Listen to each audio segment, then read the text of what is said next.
Luke chapter 20. Some Sadducees, those who say there is no resurrection, came to Jesus and asked him a question.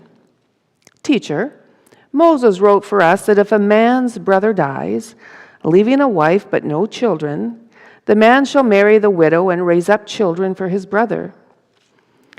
They continue, now there were 7 brothers, and the first married and died childless, then the second, and the third married her, and so in the same way all 7 died childless. Finally, the woman also died. In the resurrection, therefore, whose wife will the woman be? For the 7 had married her. Jesus said to them, those who belong to this age marry and are given in marriage. But those who are considered worthy of a place in that age and in the resurrection from the dead neither marry nor are given in marriage. Indeed, they cannot die anymore, because they are like angels and are children of God, being children of the resurrection. And the fact that the dead are raised, Moses himself showed in the story about the bush where he speaks of the Lord as the God of Abraham, the God of Isaac, and the God of Jacob. Now he is God not of the dead, but of the living, for to him all of them are alive. Hear what the Spirit is saying to the church.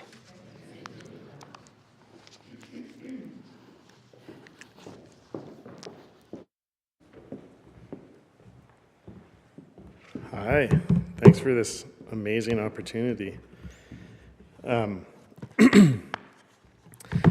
What's interesting, I'm going to set my stopwatch here, right there. I have been wrestling with this passage of Scripture for about 8 years. It hit me odd that this is specifically 34 or 35 and 36. It like rattled me because I'm like, what is he actually saying? So first I'm going to set the stage for you guys. So Jesus is in Galilee, he's doing his thing. And he goes away and he prays. And he knows that something hard is going to come and he's going to have to go to Jerusalem. But his time has not come yet. And so, but all of a sudden, he gets the green light. And so he tells his disciples, we're going to head south to Jerusalem. And they're like, no, that's a bad idea. And he's like, well, my time has come, and the Son of Man must die and must be nailed to a cross. And they're like, it's pretty plain, right? But they're like, we don't understand. You're the Messiah. And he's like, yes. But anyhow, so they head their way, and he gets near Jerusalem, and he sees Jerusalem off in the distance, and he starts to weep. And he says, oh, I've invited you to come under my wing like a mother hen, but you will not. And the disciples are like, what's happening? Well, Jesus has already submitted himself to death. The disciples didn't know that, but when he's off praying, he's meeting with God, and God is saying, you are going to have to say some things and do some things when you get to Jerusalem that will get you killed. Are you okay with that? And Jesus is yeah, this is what I'm called to do. This is what I'm meant to be. I have to do this, but I'm scared. So he makes his way to Jerusalem, and we know in his last week of his life, he stirred up some stuff. He didn't say things that people wanted to hear. His disciples were actually partially mortified of what was coming out of his mouth. And so one of those things is not just in this passage, in 27 and on, but before that is when the Pharisees come up to him and ask him, who should we pay our taxes to? Now, you wouldn't think that that's that controversial. But what's fascinating is just before we hear that story, they actually had a meeting, a bunch of spiritual leaders, and they're like, hey, we need to put on a really good show in the temple.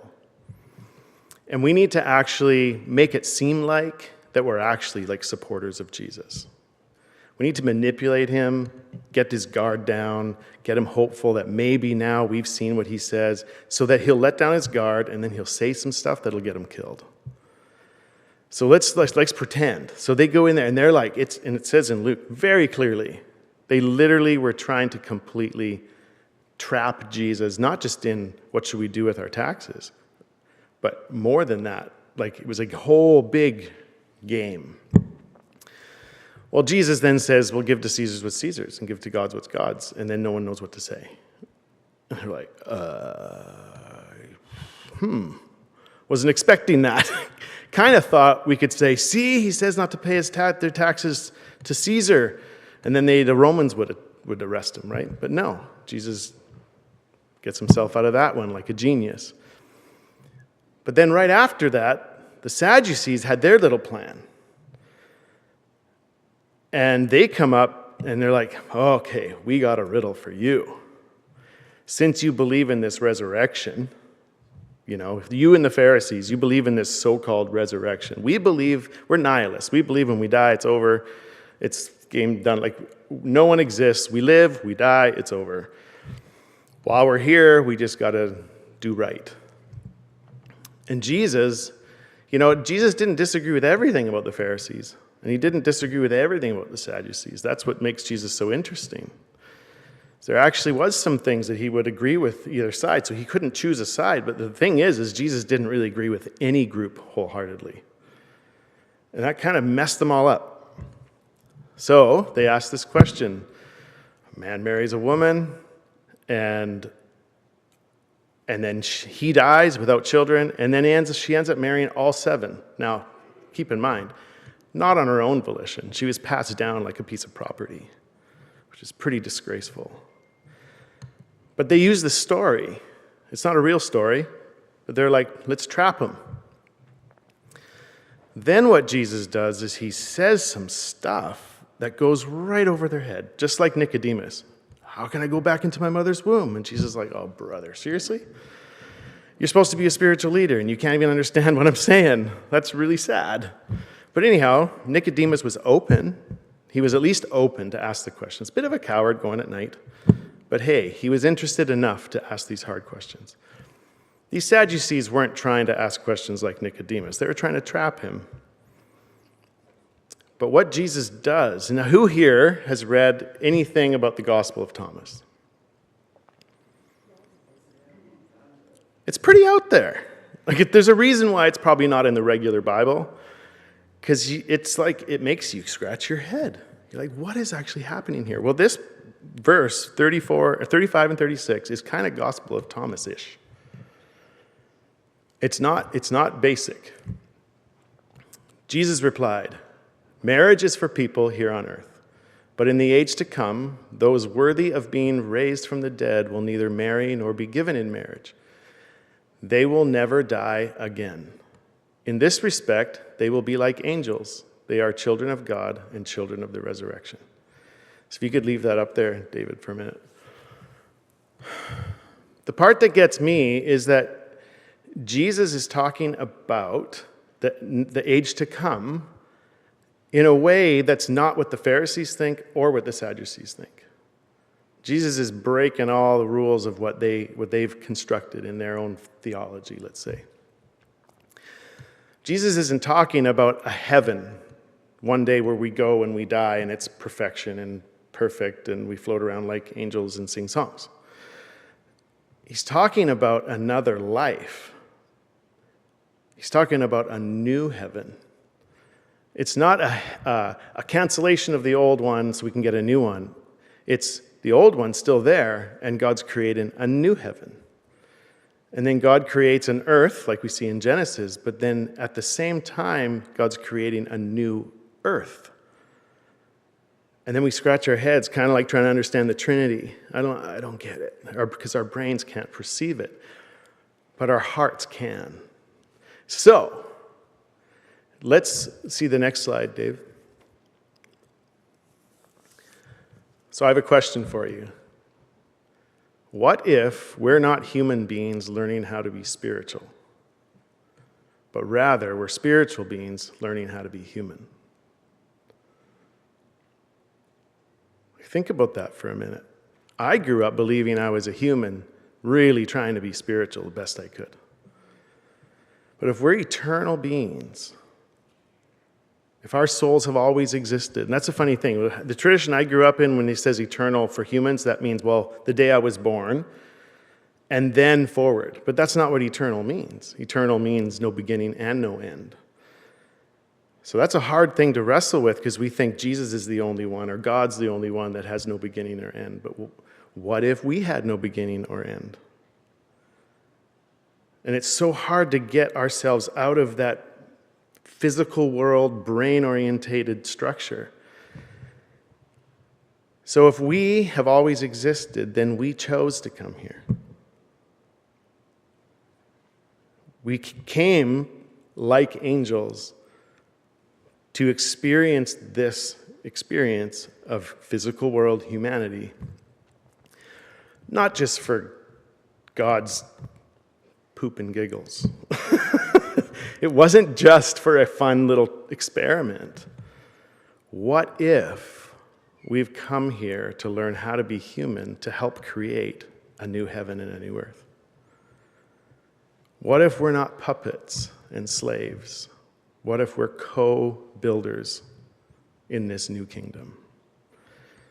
I like to use the word realm these days. Science fiction has made realm into like you enter a portal and you time travel and you can do all this stuff, and that's really cool. I'm actually thankful for that.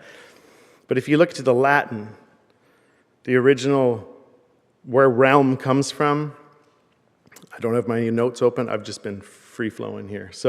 But in the Latin, there's a word that realm comes from, and it means government. What's interesting is Jesus shows up on the scene, and he's like, how can I explain this esoteric understanding of this invisible place that can only be explained through metaphor, and language never does the trick? How do I know. I'll use the word kingdom. God's kingdom and the earthly kingdom. Okay, well, interestingly enough, the kingdom is a very similar word to what we use as government. So there's God's government and there's the world's government. You could say that. But the word realm nowadays gives us a little bit more of a mystery feel. It's like, I've needed a word to describe the kingdom of heaven that makes it less worldly, less humanish. It needs to be something that I can't quite grasp, because if I can grasp it, it's probably not God. And so I want to encourage all of us today. You put that passage back up, Dave. That'd be great. I like looking up rather than down.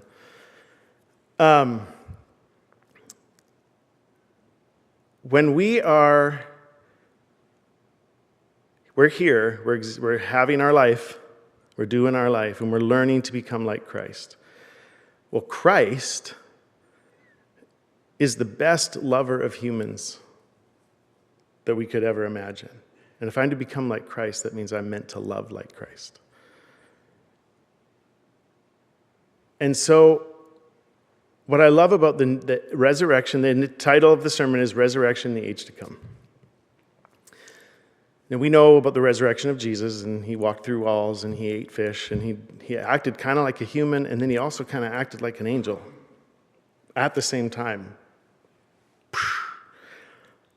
But what if this age to come is what comes after we graduate the school of learning to love like Christ? It's a bit of an out there concept, but what if we chose to come here to learn how to love in the face of adversity? Jesus said, love your enemies. What if we stayed up in the cosmos with God and never learned how to love when it's hard to love? It's not love if it's easy. The Wednesday lunches that are here, the goal is to love everyone in Salmon Arm and invite and be hospitable. And that is beautiful. So what if when we finally learn to love, when we die, we don't go to a judgment seat where we're said, you're bad, you did a bad job, you get a small little mansion, right? What if that's not it at all? What if when we go there, we're like, this is how you've learned to love, good job, and this is how you actually harmed people. It's room for improvement. Let's continue to learn how to love. But one day, it's amazing, one day we hear, well done, good and faithful servant. You may now resurrect into the age to come. The new heaven, the new earth that you've been helping build. And then when we go there, which is not the ultimate heaven, which is the heaven we built, we get to then cheerlead and help the people that are still having their human experience, just like we were helped when we had our human experience. It's this, we're all in this together. It is so beautiful. It is such a more broad, expansive, and hopeful view of the love of God, that we get to participate in this journey of learning, and then we also get to participate in serving, loving, cheering on, and guiding when we're on the other side. What if to live a life everlasting is to actually never stop learning? What if when we stop learning, life is over? So what if we literally never stop learning? This life, the next life, and whatever's to come. What if we're always learning? How beautiful. I never want to arrive. I used to want to arrive. I want to be the good boy that arrived.